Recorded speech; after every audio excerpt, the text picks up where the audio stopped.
ఉంటే నన్ను బయటికి తోస్తీవి నిన్ను మేలుకొను కగడోలు సన్నాయి నేనే వాయిస్తీని గాని నిన్ను తాకే భాగ్యం లేదా నేనేం పాపం చేస్తీని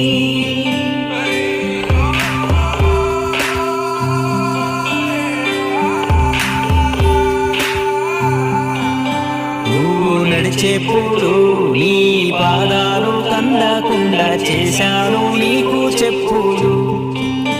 నా పాదాలనే